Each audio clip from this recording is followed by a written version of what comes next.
bioérosion récifale, c'est dû à plein d'organismes, des poissons, des oursins, des coquillages, des vers et aussi des petites algues qui érodent et grignotent l'intérieur du squelette des coraux pour le réduire en sable. Et c'est un processus naturel dans le récif.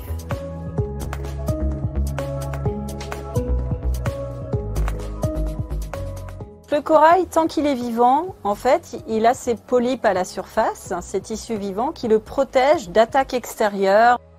En revanche, avec le changement climatique et les différents facteurs, ces tissus et ces polypes vont mourir, comme par exemple après un fort blanchissement corallien, et le squelette va être mis à nu.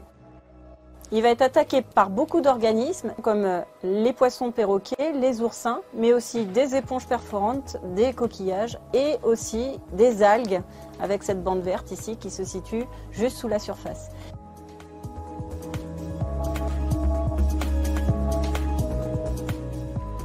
Tant que l'équilibre entre la pousse des coraux et cette bioérosion est maintenu, tout va bien.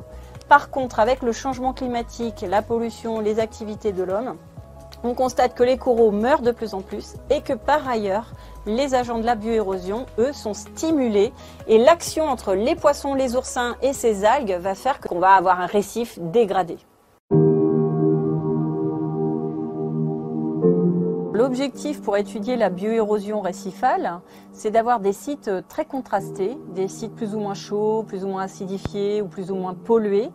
Dans ces sites, on met des blocs de corail, donc du corail mort, qu'on a découpé sous forme de cubes ou de rectangles.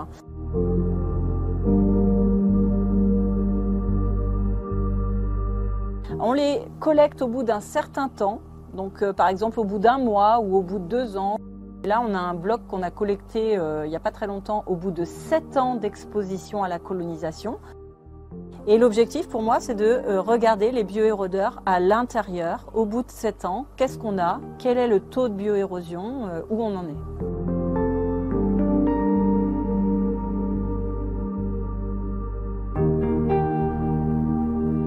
Donc en comparant la bioérosion à l'intérieur et à l'extérieur qu'on va mesurer en laboratoire en fonction des sites, on va pouvoir déterminer si les sites plus chauds ou plus acidifiés ou plus pollués accélèrent la bioérosion, auquel cas on va aider les gestionnaires à mettre en œuvre des programmes pour limiter la pollution locale.